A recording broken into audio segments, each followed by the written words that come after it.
You're listening to episode 18 of the Divine Nobodies podcast.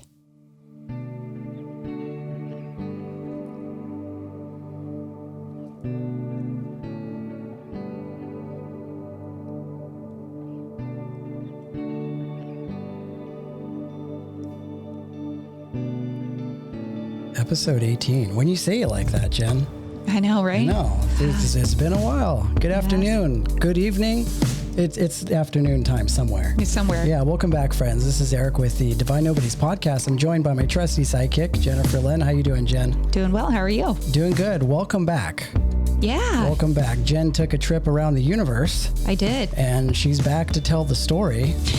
And we're really, really grateful to have her back. For those that are listening, we did take a week off from the podcast. Much needed break. Yeah, it was nice. Yeah, just to reflect and to just, you know, learn something more that we can kind of bring to the table and share. Yeah, absolutely. With all of our friends. And as far as the updates go, just found out today that we got added onto Amazon.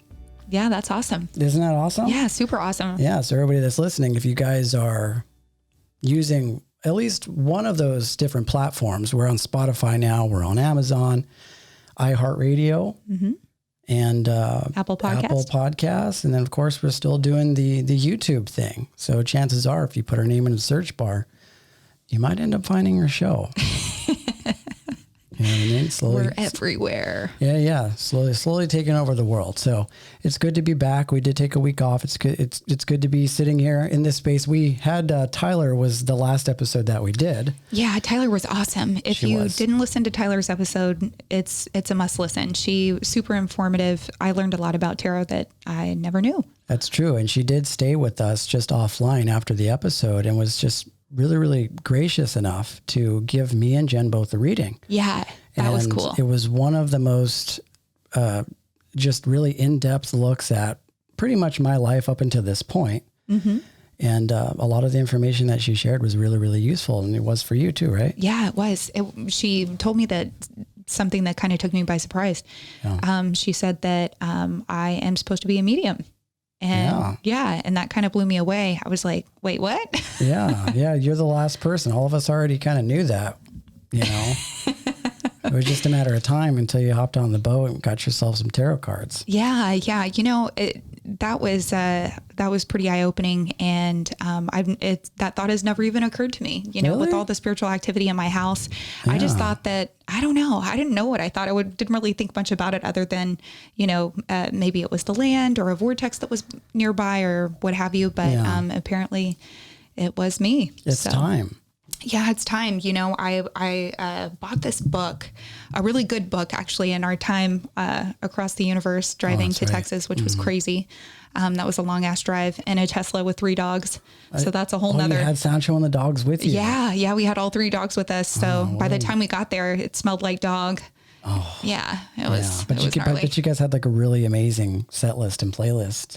You know, we listened to a lot of podcasts. Yeah, we listened to a lot of podcasts. We listened to some books on tape. And then I also bought this book in honor of Tyler and her new information that I'm supposed to be a medium. Oh, yeah. And the book's called You Are a Medium. And it's by Sherry Dillard. I thought it was really good. And she had some pearls in there. And I learned a lot about mediumship that I didn't know before. Yeah. So, you know, and I've watched all kinds of videos of famous mediums, right? Yeah. And who's the lady in New Jersey? In New Jersey? Yeah. And she's got the big blonde hair. She had her own show for a while. Anyway. I'm not too sure. I forget her name. I used to watch her all the time. Yeah. Long Beach Medium, I think, or Long Island Medium. Oh, okay. Yeah, Long Island Medium. It's one of those things. Yeah. See, I don't own a TV, so I wouldn't know. Yeah. Well, anyway, she was really entertaining. Teresa something or another. I forget her last name. So, you know, I guess I had in my mind this idea that mediums, like the dead, just came through and they're just talking to you like I'm talking to you. And there's so many different types of mediums. I didn't realize that the way that they communicate are in so many different ways. Right. So through all the different clairs, and that not all psychics are mediums, but all mediums are psychic. Yeah. And I didn't know that either. And I think that even if it's a medium that specializes in, say, clairsentience, I still feel like there are different dimensions that encompass kind of the whole spectrum of different types of things. There's like clairvoyance, clairaudience, clairsentience. Yeah. And for the most part, when I talk to mediums, it's like if they have to narrow it down to the strongest quality that they have, they'll say that, you know, spirit typically comes through in this sort of way. Yeah. But once I started venturing more into the mediumship, because the one thing that you learn kind of along the way, especially when you're reading a lot of these books, is that everybody, there's not one person left out, has the ability, if they make the intention to tap into those gifts,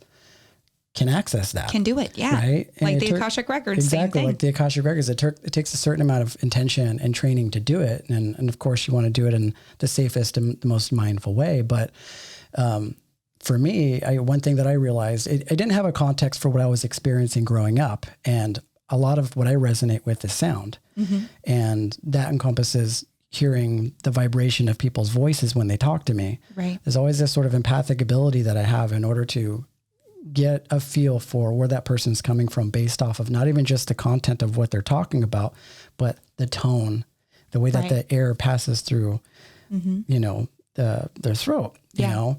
And once I started getting into it, I feel like all of us have varying dimensions of that type of ability. But I personally think that you, because of your lineage and just how intuitive you are, have a little bit more pronounced. So it's a good thing that you're looking into strengthening that. Yeah. Yeah. I thought it was cool. I watched another video and I can't remember who this was by, and I wish I could, so I could reference her because it was awesome. But she explained how spirit communicates and how it mixes with your own personality. So a spirit will come through more clearly that is more aligned with your personality. Yeah. So say, you know, I have a green aura, and those spirits that also have a green aura will communicate with me more clearly than maybe somebody that has a purple, you know? And then it's a blend. It's a blend of your personality and the spirit's personality. And whenever you're communicating with whomever, you know, and sending that message. Yeah, I definitely don't think it's like a linear thing. I think you're right. It's like, it's never the same sort of message, you know, by specific type of person. Like for me, one thing that I noticed, and I didn't think about this until much later, is when I would read cards for myself. Yeah. I gave myself readings just like anybody else would, and they were good. But one thing that I noticed is that like it can really dial into my space and my energy when I hear very specific types of music while I'm doing a reading. Interesting. It's like this really sort of ambient new age at a certain frequency, at a certain tone. And it just all comes pouring out. Maybe that's like my moon in Gemini, because it gets my throat chakra activated, and it seems more fluid for me to channel these messages when I have this type of music playing. Yeah. In the Sherry Dillard book, she was talking about that. Like anytime you're trying to communicate with spirit, to try to do it in the same place. Because energy builds in certain locations.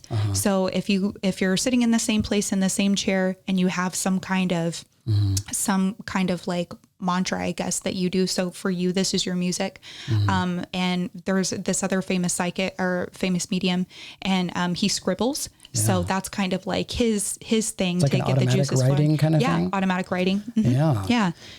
So. And for me, because Claire, and I will say, if somebody asks me if I'm into any type of sort of mediumship, for me, it's not the same as me tapping into spirit and then writing messages down on a piece of paper. For me, it comes like as this sort of intuitive impulse through music.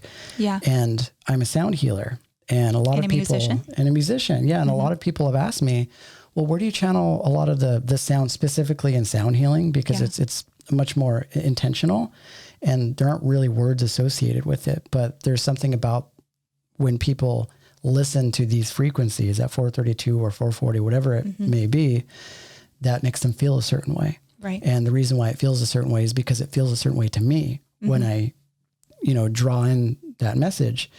And I've been visiting psychics all my life. And the one common theme with those conversations is like, well, you have a connection with the Arcturians.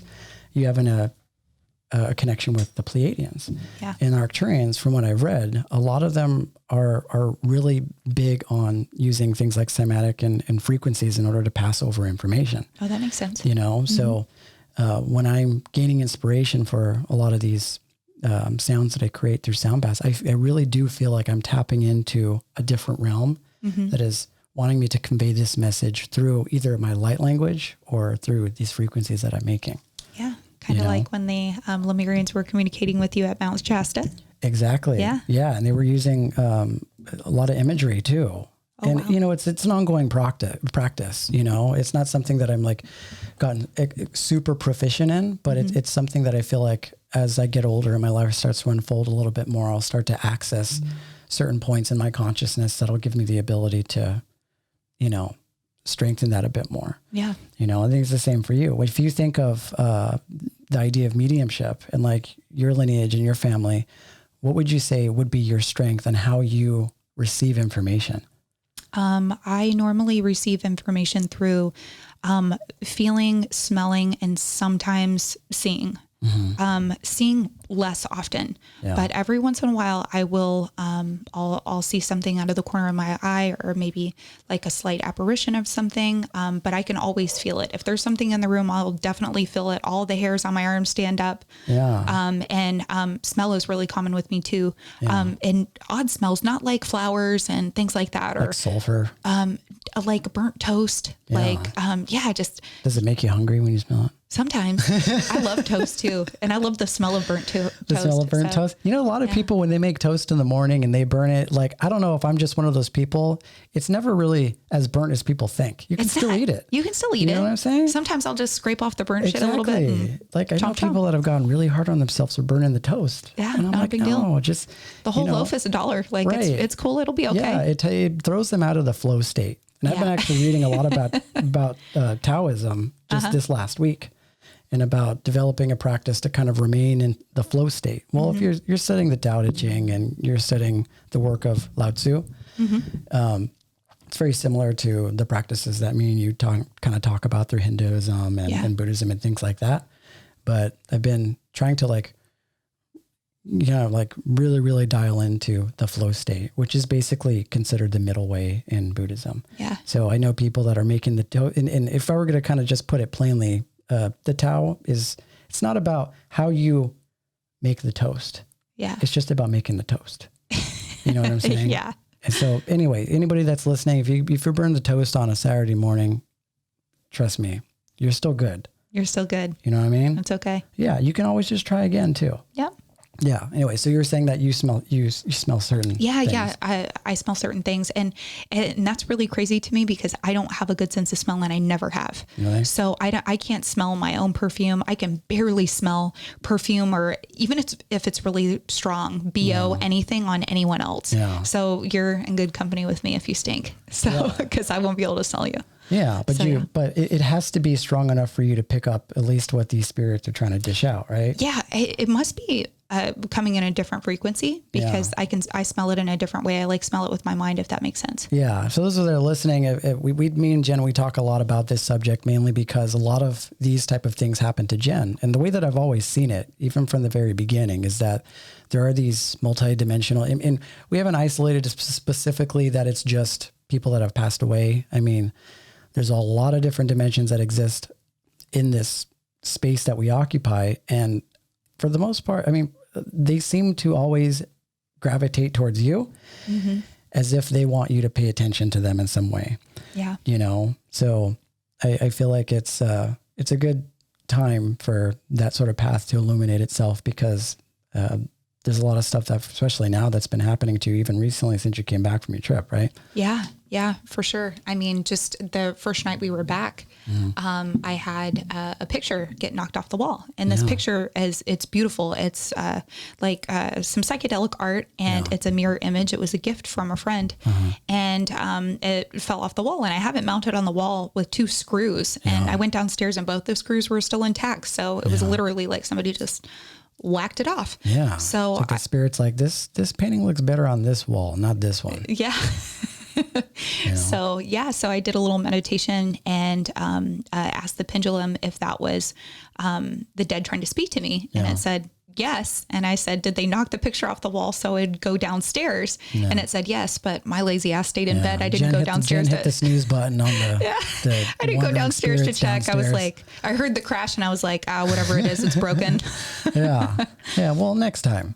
Next time. So how was your trip? You did the Sedona thing. Yeah, we did the Sedona thing. So we did the Sedona thing first, stopped off there and we just stayed one night, you know, so, and it was beautiful. Sedona is amazing. I mean, just the energy there, just everything about Sedona is incredible. If you've never been, 5 stars, highly recommend to go. It feels like you're on the surface of another planet when you're there. It really does. It really does. And every time I go to Sedona, I have an amazing experience. So, you know, and this was no exception, right? Just another great trip.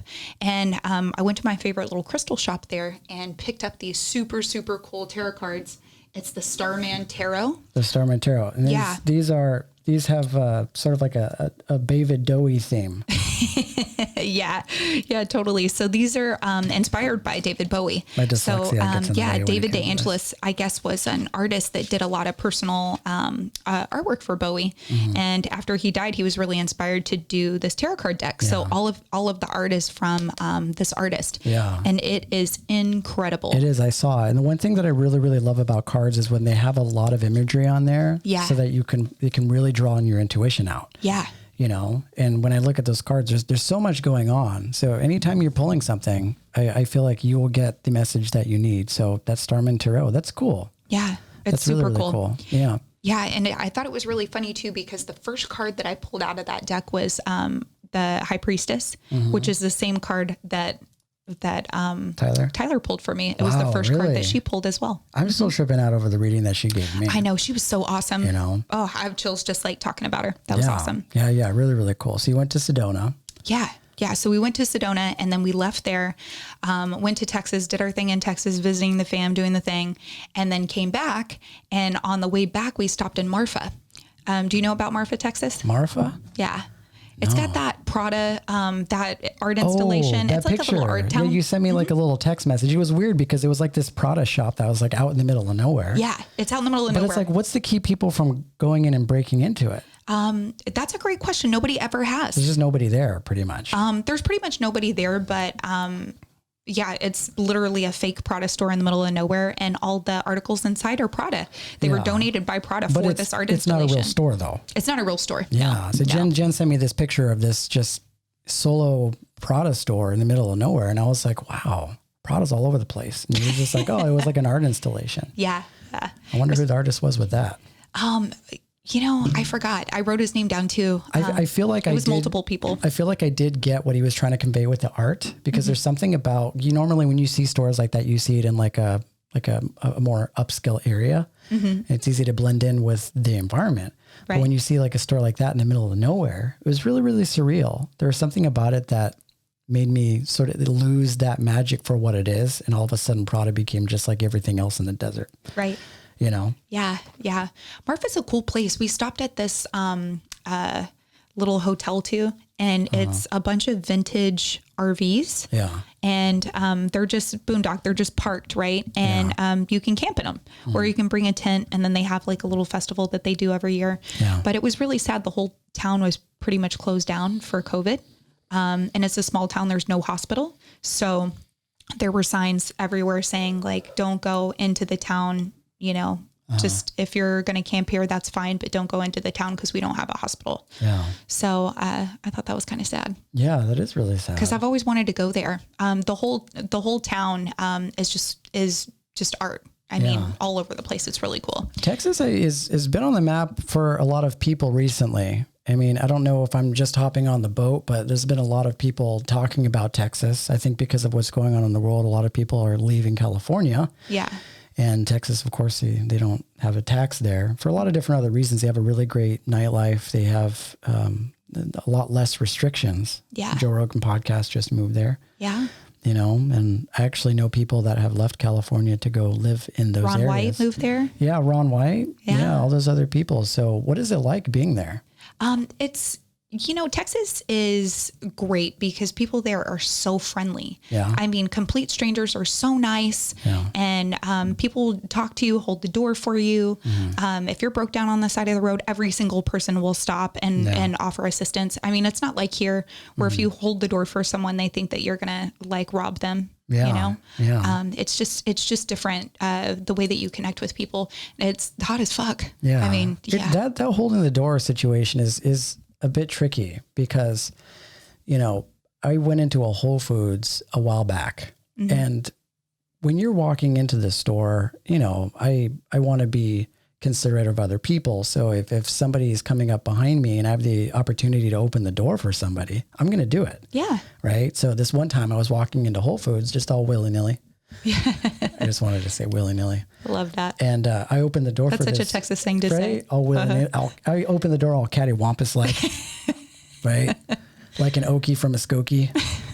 And I opened the door for this young lady that was coming up behind me. And she was like, no, go ahead. And I was like, no, go ahead. And we had this sort of like, this little. No, you go. No, you go. We had this little, the standoff in the middle of this thing. And I was like, no, go ahead. And she's like, no, I insist. Yeah. And I was like, okay. All right. Okay. So, you know, she obviously was for gender equality, which I'm totally for, but it's a confusing thing, you know? Yeah. Because I wanted to do something nice, but she also wanted to do something nice for me. Right. You know? So different things like that you kind of have to work through, but it was really nice of her to do that. And it was a different feeling to feel somebody else, especially a woman, looking at me as an equal and just doing a compassionate act for a stranger, and opposed to these sort of gender roles. That's like, you know, a man should open the door for a woman, which I'm always going to do, by the way. Yeah.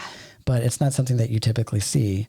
And that's something that's really common in the South, right? Like there's feminists everywhere, you know, but in the South, it's just being respectful and good etiquette, you know.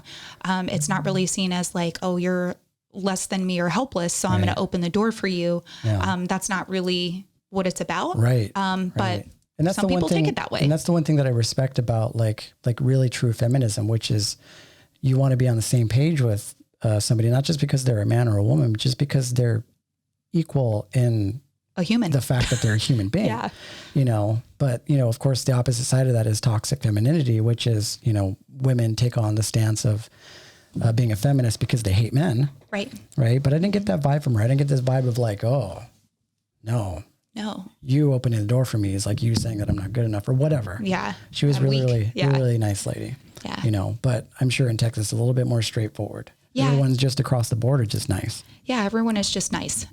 So there is that. And that's a generalization. Not everyone is nice, I guess, but the whole Southern hospitality thing is a real thing. Yeah. But on the inverse too, you have to be careful because people will say rude things to you in a very nice way.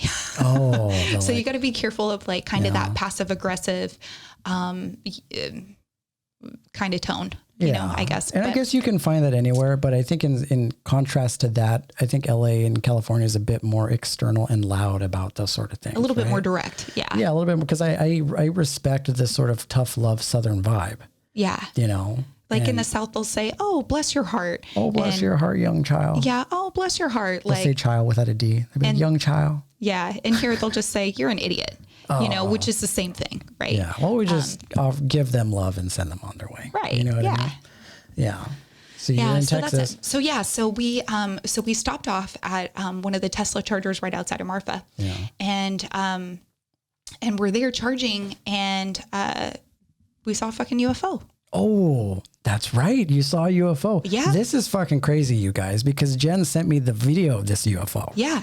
Yeah. Yeah. So we took a video of this UFO. It was totally stationary in the middle of the sky. There's nothing around. There's nothing. And it was just chilling. And we stood there for a while, and it was just hanging out, just like looking at us, and we both had to pee. So we were like, all right, cause we had been in the car for hours at this point. And, we're like, all right, let's go in and pee, and we'll come back and see if it's still here. And when we came back out, it was gone. And I told Jenn, I was like, why didn't you just stay? She's like, well, I had to go pee. And when we came out, it was gone. I was like, you should have pissed your pants. I would have pissed my pants, because it would have been so worth it. Because you never know. Because I seen a UFO before in Riverside a long time ago, and it was during a family gathering. And it was kind of in the same vein as what you're talking about. I see it in the sky all willy-nilly. Yeah. All cattywampus like, right? And it's just chilling there. Mine was a little different than yours, because mine was actually moving in all these different directions. Yeah.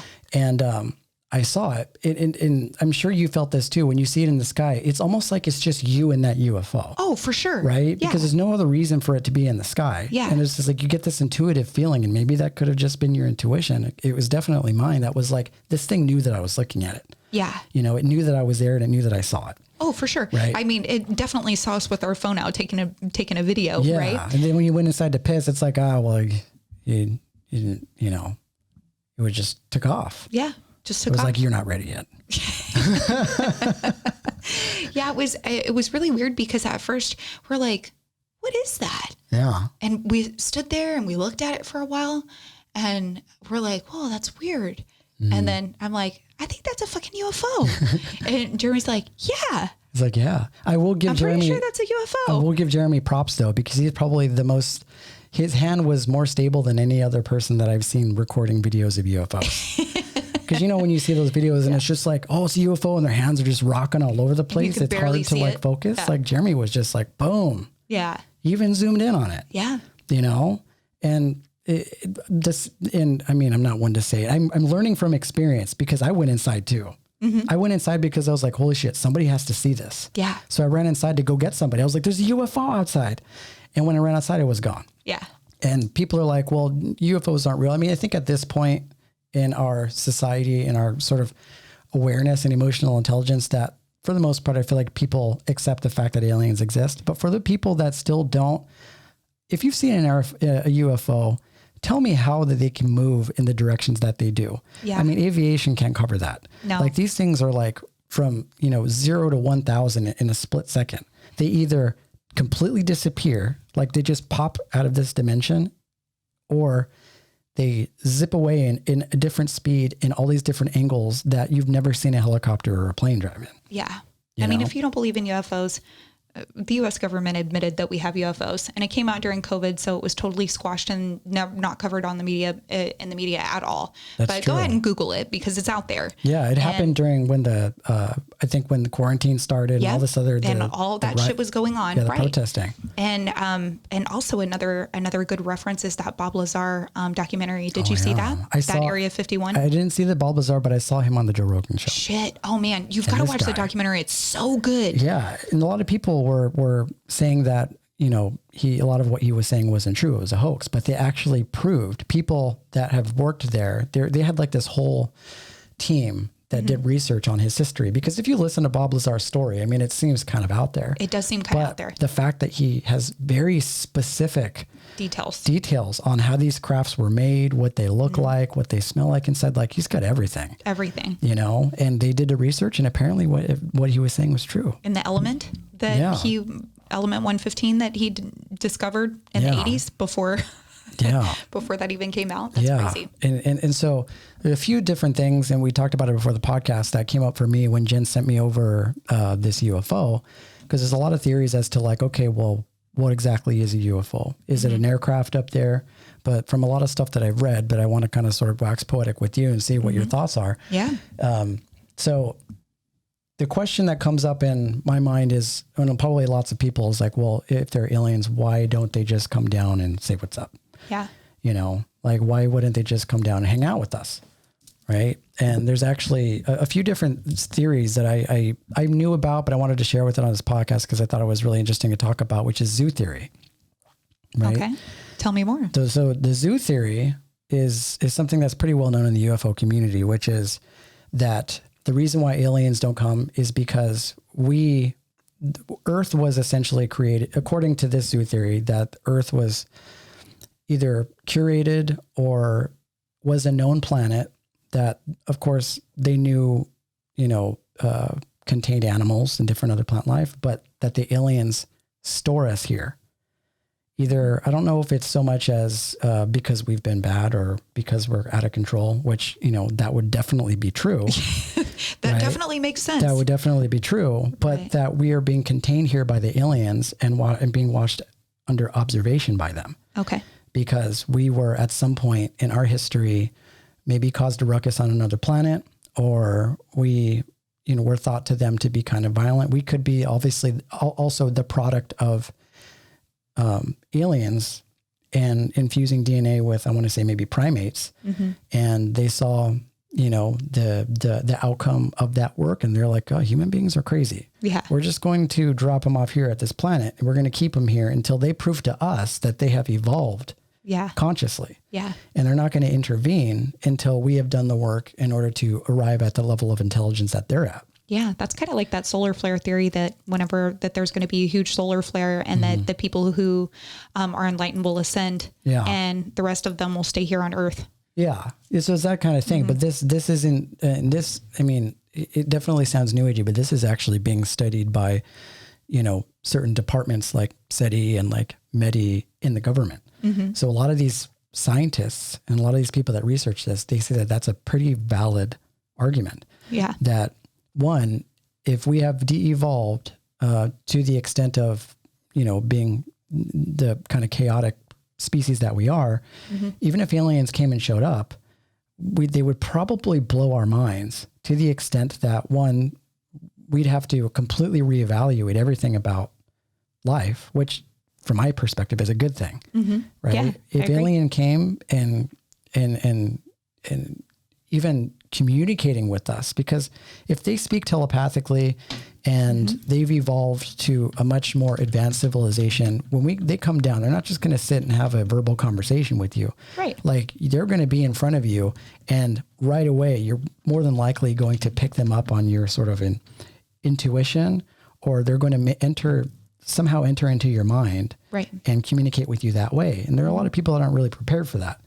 So one of the fears is that I wouldn't be prepared for that. Yeah. One of the fears is that it would just be too much for us. Yeah. And we wouldn't know how to handle that. And because I feel like me and you and a lot of the people that are here would, welcome them with open arms, but you have for sure, obviously the government and the military that have an incentive to keep things the way that they are. Right. And if aliens come, shake that up. That could be. That's the fear of the unknown too, right? Definitely. Yeah, it's the fear of the unknown. So that zoo theory is basically that, like, the aliens know that we're here, and they come down every once in a while to observe us, observe our behavior, and to study what it is that we do in hopes that at some point, maybe we ascend to their level. Yeah. You know what I mean?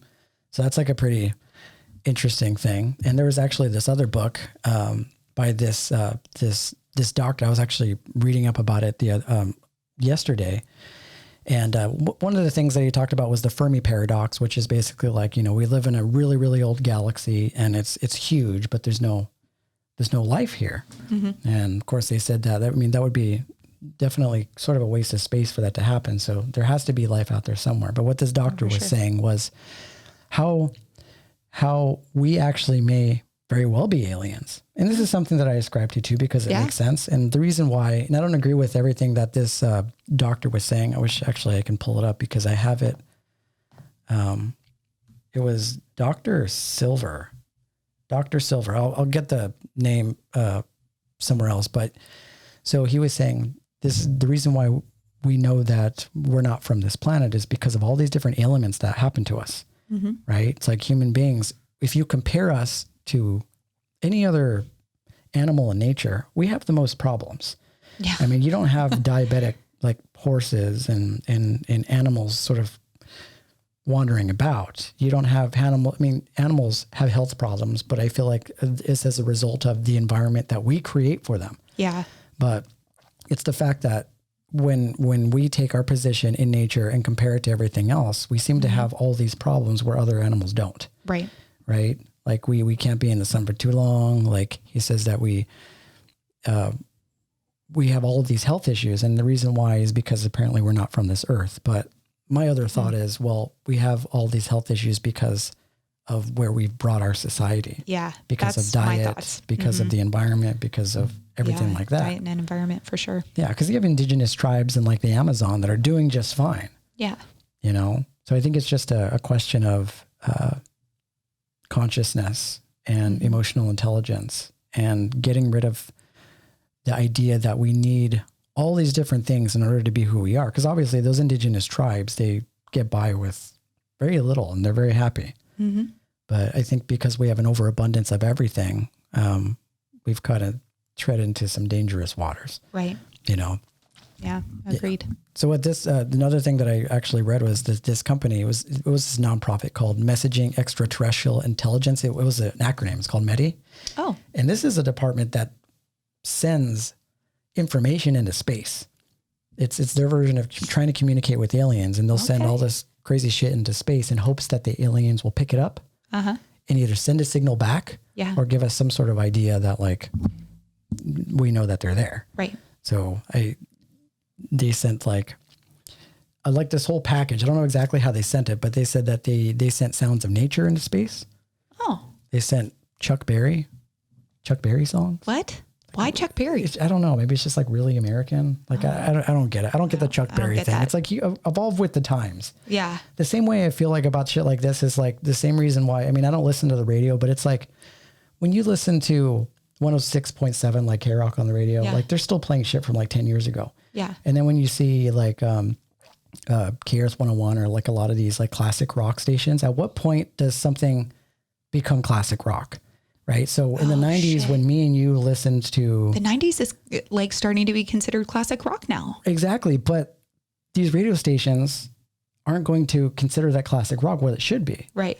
But that would mean that we'd get rid of all the older classic rock. Yeah. Which I think the reason why it's called classic rock isn't so much of because of the time frame. I think it's because like the era of time. Right. You know, it's not so much that like Led Zeppelin's classic rock. It's just sort of like a classic. It was like a movement of time. Maybe like during the 60s. Yeah. It represented something. A whole shift in music. Like that was a new sound completely. Yeah. And rock, while rock has evolved and doesn't sound like that anymore, rock is like much more poppy now. Right. You know? Yeah. And we're just in like a different evolution of sound of music. Yeah. But I feel like it has to evolve. Like we should start hearing different songs from when we were, you know, in the 80s and the 90s. You know, we should hear Soundgarden or Nirvana, like on these classic rock stations.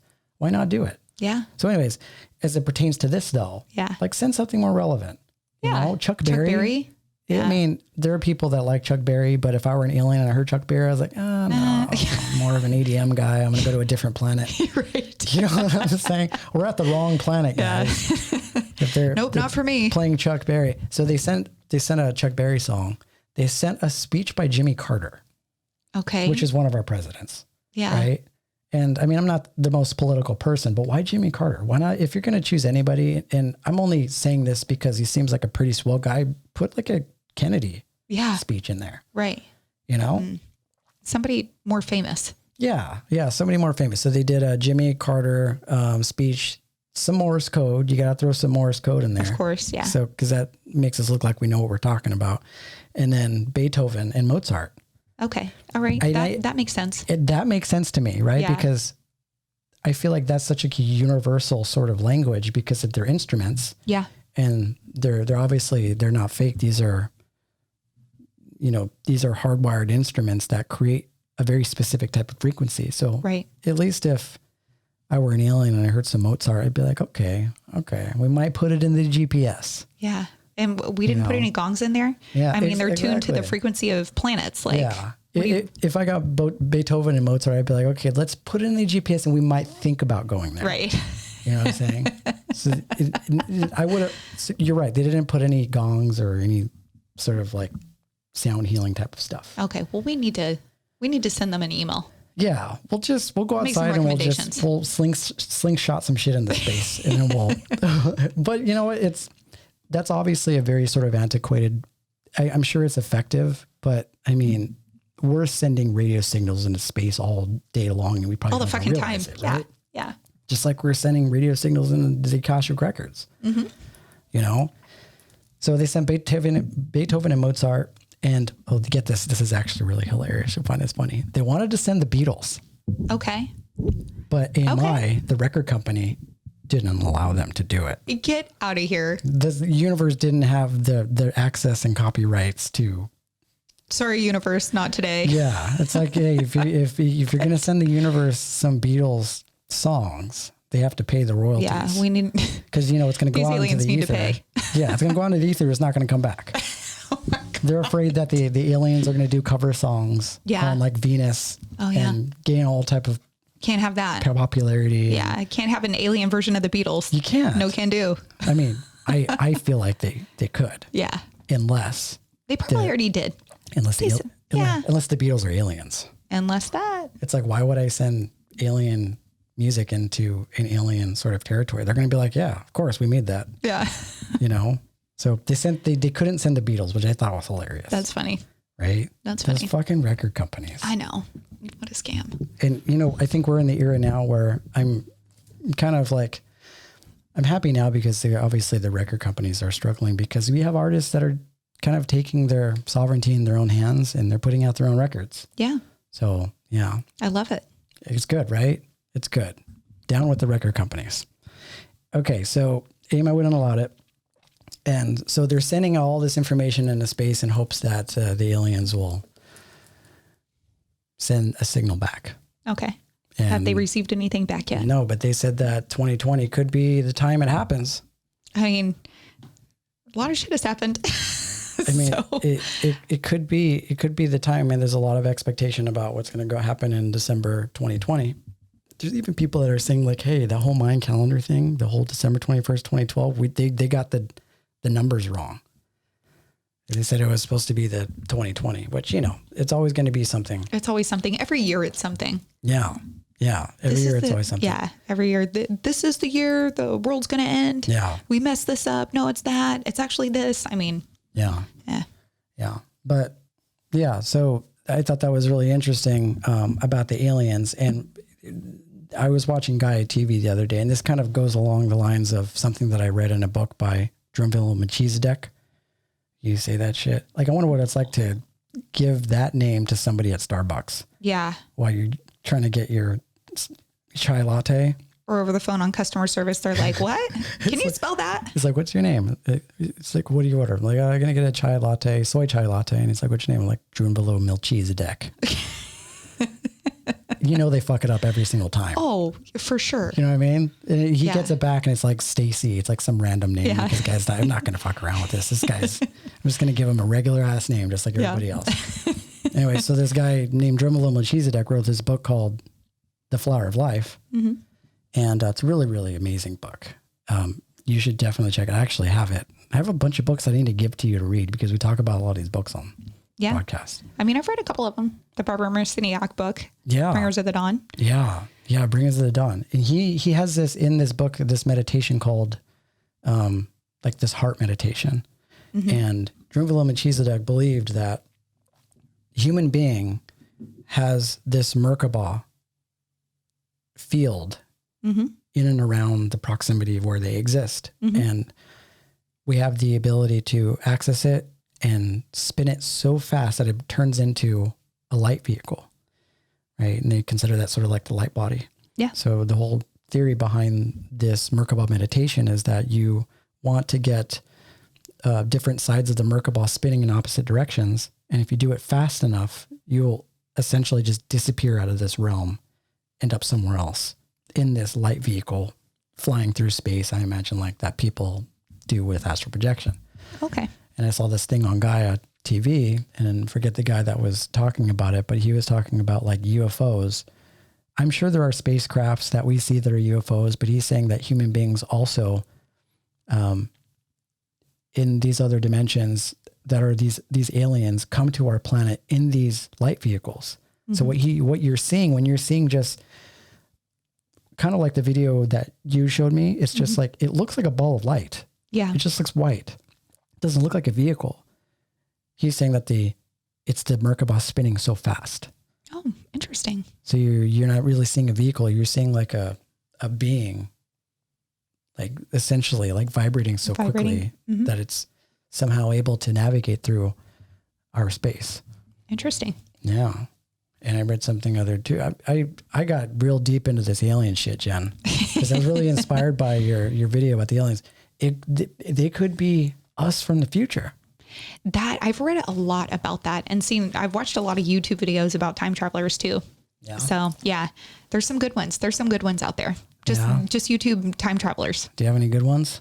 Yeah. I don't remember the names of any of them because I went down this rabbit hole and watched like, I don't know, probably 100 of them. Yeah. But this one's probably in there too, because it's like they are us from the future mm-hmm. and they come back to Earth sort of like in the same way that we would bring children to a museum. Exactly. Yes. Right? Yes.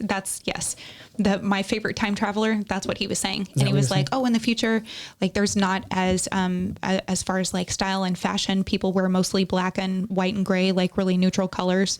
And they like these time travel portals are everywhere. So it's just kind of like going to the corner store or whatever, and you can just hop in and go visit yourself in other times. So I thought that was really cool. Yeah, it is and cool. that a lot of people that see UFOs are really seeing time travelers. Yeah. So, and it makes sense if they're time travelers, why they can't intervene in what we're doing. Yeah. Because then you have like a Back to the Future scenario with like Doc Brown and the DeLorean and they're like, you change the trajectory of the future after that point. Yeah. Although I feel like just the fact that people can see it would essentially do that. Yeah. When Marty almost made out with his mom. Yeah. That was fucking weird. It was weird, right? Yeah. Yeah, Marty McFly. So they were so worried about altering that state because of how it affected in the future. But I still feel like me being able to see it, us being able to see it in the sky is essentially doing that. Yeah. Maybe it's just like, well, what's the lesser evil of the two? I mean, you're affecting it, but not by that much. Right. Right. So it was the first time that I heard about it, Jen, when they were talking about like, oh, being time travelers, because they come and they're just like, yeah, these are the humans. And this is this sort of old primitive race. And this is what they do. They just go and fight with each other. And then you have like these, you know what I mean? And they it's sort of like this historical moment. It's like going to the Natural History Museum, you know? Yeah.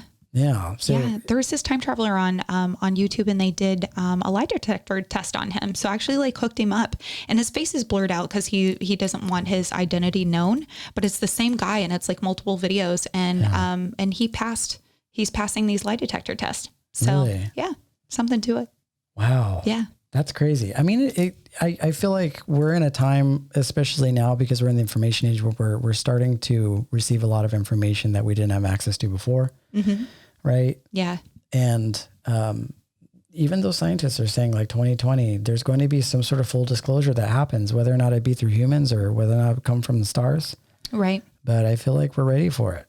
Yeah. And what's going to happen to the podcast whenever aliens reveal themselves? Aliens reveal themselves? Then all the shit we're talking about isn't going to be like new age and special anymore. It's going to be like real life. No, not true. Because ultimately, I think the core of what we talk about are like spiritually themed type of things. And I personally feel that, I mean, this is why you have books about channeled messages like We Are the Arcturians, Barbara Marciniak's Bringers of the Dawn.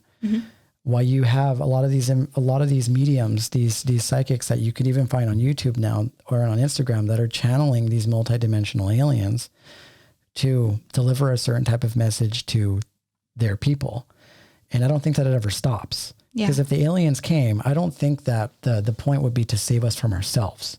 Because I think one of the laws of the universe is that if everything's created by God, they essentially know, because if they are as advanced as they are, then they will have gone through all the work that we have gone through to get to where they are. Right. So they'll know the necessity and how important it is for us to pull ourselves up by our own bootstraps and do the work that we need to do to get to that point. Right. And that's not going to happen by any type of intervention from them. Like they can come down and they can be like, okay, this is how it is. Yeah. And there are going to be people that, you know, they take the reins and they'll go down that path of transformation, but there are going to be people that have a really difficult time with that transition. That transition. You know, so they'll probably come. I mean, but I don't personally think it's going to happen. Like there's going to be a spaceship that comes out of the sky. I think that it's going to be a sort of an avatar type of fellow like Jesus. Yeah. Right. It could be like an alien spirit from another dimension. Could be a Pleiadium, walks into somebody's field and takes on that sort of avatar of what we would consider to be an ascended master. Yeah. Right. Or he could very well exist and have gone through all his life just like Jesus did. And he could be just sort of waiting around the corner. Or because maybe Source would do it a little differently now. Maybe it's not just one person. Maybe it's a movement of people. Maybe. All doing it at once. Yeah. Which is kind of what's going on right now. Right? You have this renaissance of all these different people that specialize in very specific types of modalities that are sharing their wisdom in the same way that we are. Yeah. And it all helps. It all helps. You know?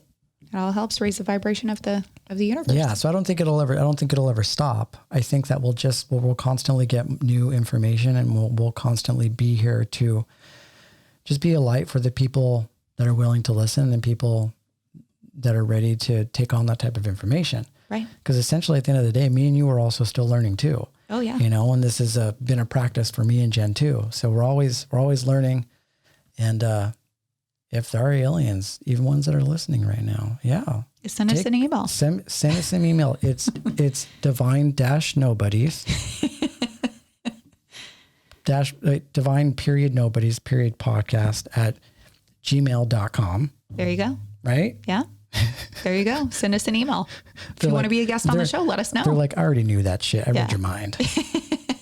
You know what I'm saying? I mean, who knows? Spoiler alert, we are going to have some people on here that channel aliens as guests coming up. So yeah, that's true. Yeah, super pumped about that. That's going to be cool. She's a really, really cool. We actually have a few people that are probably going to be coming on pretty soon, but this one, I think may be one of the next ones. She's from Bali. Her name is Livia Devi. Yeah. She channels the Arcturians, and she has, I guess, from what I've read, she has a lot of really amazing writing. She channels the Galactic Federation of planets and light. So she specializes in, I think, contacting the Arcturians, which I have an affinity to. So maybe when she tells us stories about that, a light bulb might light up in our third eye, and me and Jenn will be like, okay, I remember. All right, I remember. I see. Yeah, that'll be cool. That'll be really cool. Yeah. I'm really excited to have her on. Yeah, so she's going to be on, and then we have a nutritionalist that's going to come on. We're going to be talking about just healthy eating, mindful eating, and just to change your relationship to food. Yeah. Right? Yeah. I have a lot of comments on that. Yeah. Especially on fasting. So I'm excited to talk about that. Yeah. And then the other woman that we have coming up is somebody that channels the Akashic Records. And that's awesome too. If you didn't hear our podcast on Akashic Records, listen to that one because it was pretty good. Yeah. But I did want to talk about starseed markings too. We need to have somebody on here that that is a starseed of one of these aliens. Yeah. We need to look for someone. Yes. Yeah. I feel like that me and you are. Well, right? yes. But there are obviously different tiers there are people that just fully immerse themselves into what that means. Yeah. But I agree with you. I think that woman, the Devi woman would be considered one of those. Oh yeah. So there's a woman that goes by the name Lavender, and I'll tell you what website I'm on the starseedcompass.com, and there are actually markings in your birth chart that will tell you if you are starseed. So the Palladian starseed markings are anything in your chart in 25, 26, 27, 28, or 29 degrees in Taurus. Taurus, Scorpio, Aquarius, Leo, Cancer, and Capricorn.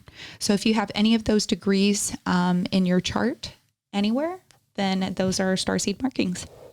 And the person that I had gotten my astrology reading from, and I'm not an astrologer, but she kind of delivered it to me that a lot of where my chart points to is Arcturus.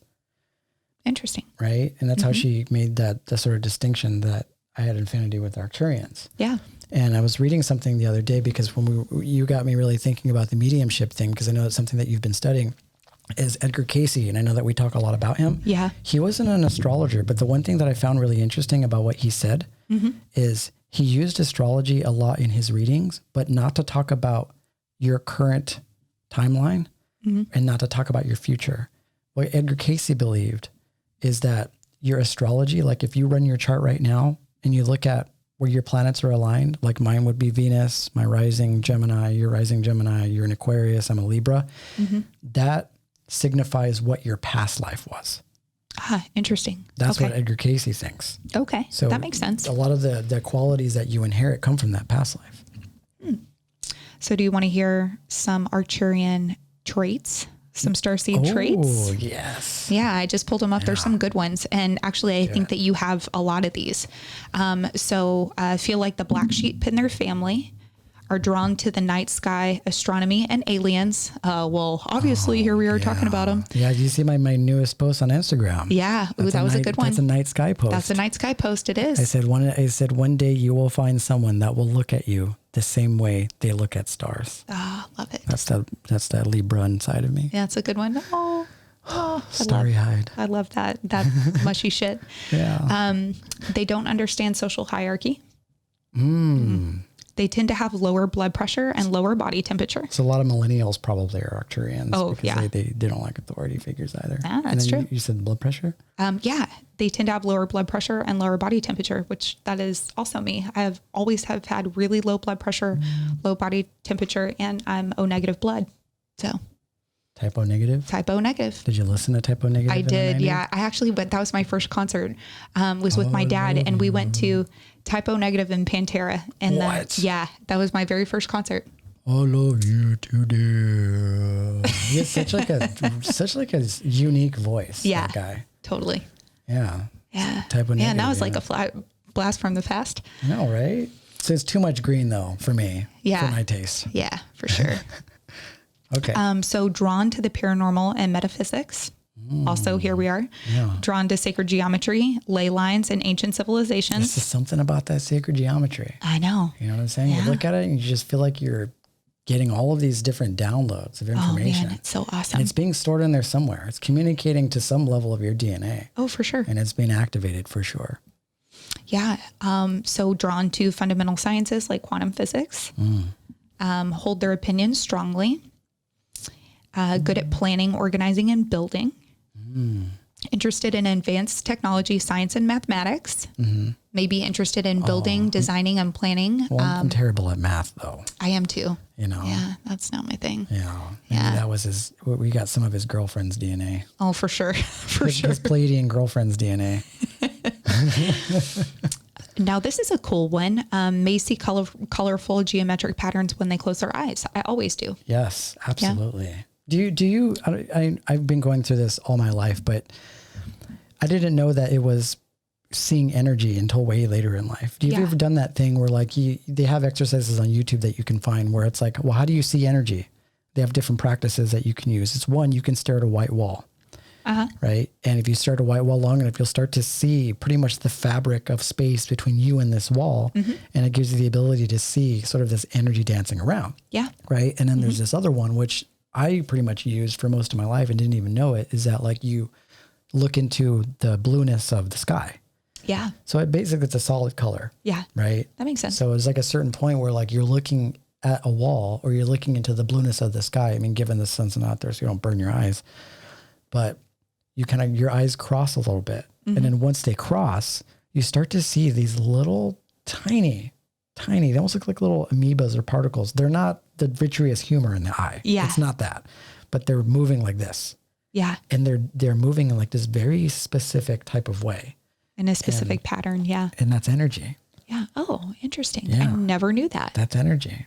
Oh man. Sometimes I can see it, like just normal and it'll be just for like a glimpse, like maybe 15, 20 seconds and then it'll stop and I'll see it everywhere, not just on like a solid color, which is kind of cool. Yeah. So what I would do is I would maybe practice that, because I feel like if you're able to see that energy move, because you're getting into the mediumship and conversing and communicating with these spirits, it might help you out. Yeah. It might help you to actually see.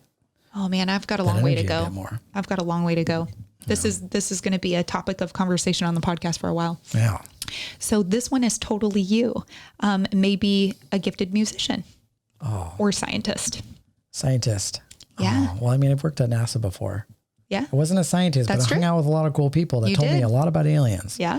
But I mean, I've been a musician all my life. Yeah. And it's just, it started when I was a kid as a coping mechanism and something that it was a way for me to express various levels of love and things like that. And teen angst. Yeah. Yeah. I actually, now that you think of it, like I've created every single type of genre of music, but it all coincided with my journey as a human being. Yeah. Yeah. And I'm sure it does the same with you, because I mean, my taste in music, it starts, of course, when you're young and you go through those motions of like, you start with like the classic rock because your dad has the vinyls. Yeah.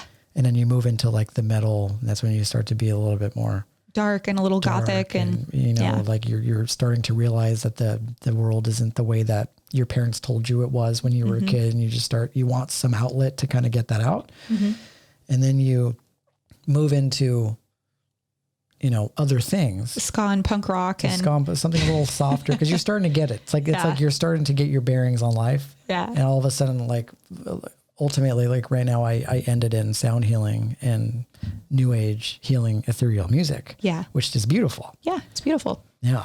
Yeah, you sent me a lot of good stuff. Yeah. Jenn has an ongoing, you have a really good playlist though, by the way. You have a lot of really good music. Jenn's really into Bob Moses. I do. I love Bob Moses. Yeah. Amber Run. Yeah. And Amber Run. Yeah. Yeah.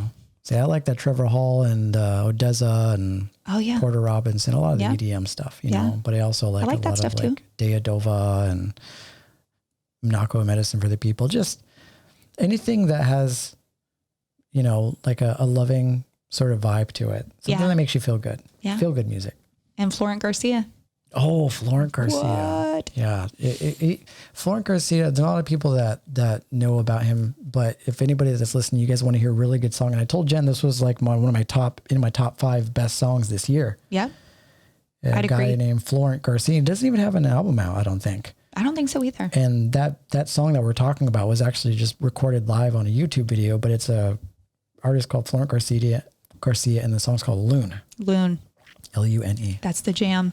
Yeah, it is the jam. I already sent it to Jenn and she was like, oh my God.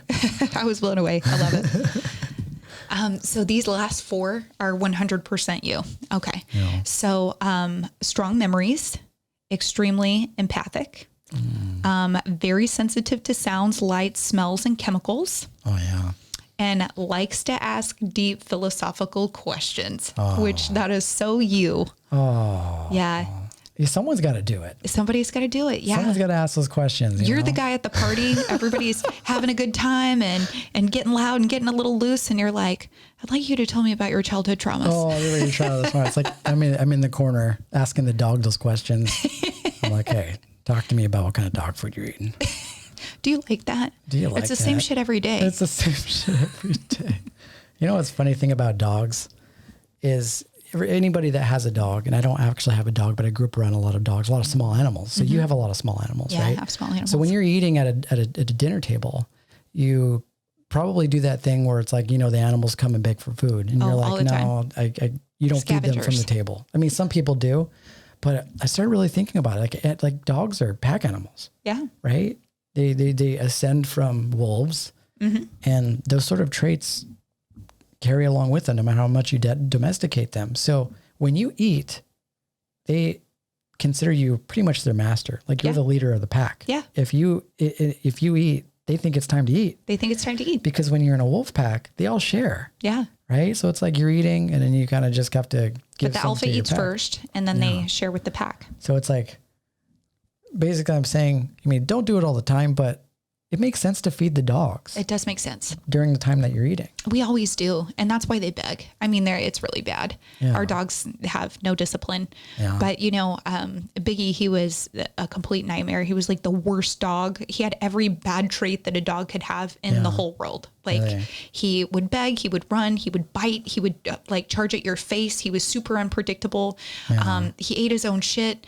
And we sent him off to boarding school and he came back. Yeah, he came back an angel. But I was reading a lot of stuff about dogs and being pack animals and like the psychology behind it. Yeah. And the whole eating the shit thing really was interesting. They would do that to clean the cave. So the alpha would keep the cave clean by eating the shit. Yeah. Whenever, the wolves were in their cave together. Was Biggie the one in the backyard when you guys, when your AC went off and you guys were sleeping back there, that was like, welcome to hell? You're in the backyard. Yes. It's like, rough, welcome to hell. In the backyard. Yeah, that was him. Yeah. Yeah. And that's not even just dog. Like they'll go after some cat stuff too. Yeah. Oh, for sure. Oh yeah. But I think that's more like the cat food has a lot of salt in it and they really like the taste. They like the flavor of it. Yeah. You're like, it's like a fine wine to them. Yeah. You're like, I like this, but I like the cat stuff a little better. Yeah. Whenever it's white. Ugh. Oh, I went too far. Too far. Okay, you got this. Is there anything else on that list? No, that was it. Yeah. That's a pretty solid list, though. That was a solid list, though, of starseed traits and those were Arcturian traits. And actually on this website, it's pretty cool, the starseedcompass.com. They have all the traits for Arcturian, Sirian, Palladian, Orion, Andromedan. Yeah. We'll have to do the Palladian one the next episode that we got. Yeah, for sure. But I feel like you're probably the person at the party too that's going into those sort of deep philosophical questions too. I am. Not always. Sometimes I just want to be mindless and like not go there. And then you just end up back in there. And then anyways. I just kind of end up there, especially by the end of the night. Maybe at the beginning of the night, that's the objective, but by the end of the night. Well, it's good to hear about your journey. Welcome back, Jenn. Oh, thanks. Yeah. Yeah, it's good to be back. And let me know if you see any more UFOs in the sky. I'll let you know if I see any. We should actually all have our eyes kind of peeled to the sky because I feel like something might come from it pretty soon. Yeah, we should. We'll post it on our Instagram. We'll post my video on Instagram of the UFO. Right. Yeah. Let's do that because Jenn has a video. We'll show it on our story. So if you guys are interested in seeing the UFO that you shot, right? Yeah. Mm-hmm. We're going to post it on there. Stay up to date. We're probably going to have a guest next week. And we'll post more on the Instagram. If you guys want to get in contact with us, we have a new platform that we're on. We do. Right? I think we mentioned that at the beginning of the podcast. We are on Amazon. Yep. Yeah, we're on Amazon Music. So I don't know how many more there are, but I feel like we're getting there. I feel like we're on all of them. Right? So we're on, okay, if anybody that's listening, you're on Spotify, we're on Spotify. We're on Amazon, iHeartRadio, Apple Podcasts, and YouTube. And I think that's pretty much it, but that's a shit ton anyways. That's a shit ton. Yeah. So if you guys are on those, definitely check us out. Find a platform that works for you. If you're on YouTube, like and subscribe. Stay up to date on all of our videos. YouTube is where we post the visual component of our show if you guys are more visual people. And if you want to send us a message, definitely go on our Instagram, but you could also go directly to our website at divine-nobodies.com. Yes, and we, it's not up yet, but we have a coming soon page of all of the books that we talk about. So we talk about a lot of books and people always message us and ask us like, hey, where do you get that book? Yeah. So we'll start posting links of where to get these books. Yes, because you're right. We do talk a lot about these books. And if I were listening, I'd want to know where those are too. So that's a really, really cool thing to look forward to. Anything else? I think we're good, right? That's it. Yeah, we'll see you guys next week on the next episode. Until then, namaste, friends. Namaste.